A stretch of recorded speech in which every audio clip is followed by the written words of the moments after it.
यदि आप इस समय बहुत आनंदित और आनंदित होते तो क्या आप सोचते जीवन का उद्देश्य क्या है? नहीं, केवल अब किसी तरह से जीवन बोझिल हो जाता है। तो ये प्रश्न उठते हैं, होना या न होना, क्या मेरे अस्तित्व का कोई अच्छा उद्देश्य है? जीवन का आपका अनुभव स्वयं इतना भव्य और सार्थक नहीं हो पाया है, इसलिए आप कोई मतलब ढूंढने की कोशिश कर रहे हैं।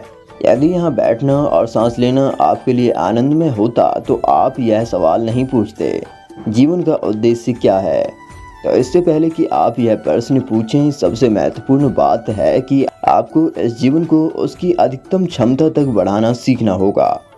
जब मैं जीवन कहता हूँ तो आप यह नहीं जानते कि जीवन क्या है। अभी आपके पास केवल आपका शरीर और दिमाग है।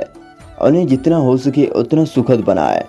केवल जब आप भौतिक शरीर और मन सुखद स्थिति में होते हैं तो आपके भीतर सब कुछ सर्वोत्तम तरीके से काम करता है। आपकी बुद्धि तभी सर्वोत्तम रूप से कार्य करती है जब आप आनंदित और आनंदित होते हैं। यदि कोई मनुष्य निरंतर आनंद की स्थिति में रहने का प्रबंधन करता है, मान लीजिए 24 घंटे, तो उसकी बुद्धि दोगुनी हो जाएगी। आज ये साबित करने के लिए पर्याप्त चिकित्सीय साक्ष्य मौजूद है। तो उद्देश्य क्या है?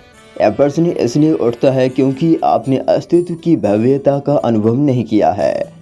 आपने अपने अस्तित्व की भव्य प्रकृति का अनुभव नहीं किया है, ऐसे तुम पूछ रहे हो उद्देश्य क्या है? इस जीवन को सार्थक बनाने के लिए मुझे क्या करना चाहिए? आपको कुछ नहीं करना चाहिए। यदि आप एक क्षण के लिए यहाँ बैठ सकें और इसका अनुभव कर सकें तो आपको पता चल जाएगा कि आपको कुछ भी करने की आवश्यकता नहीं है। बस जीवित रहना ही काफ़ी भव्य है।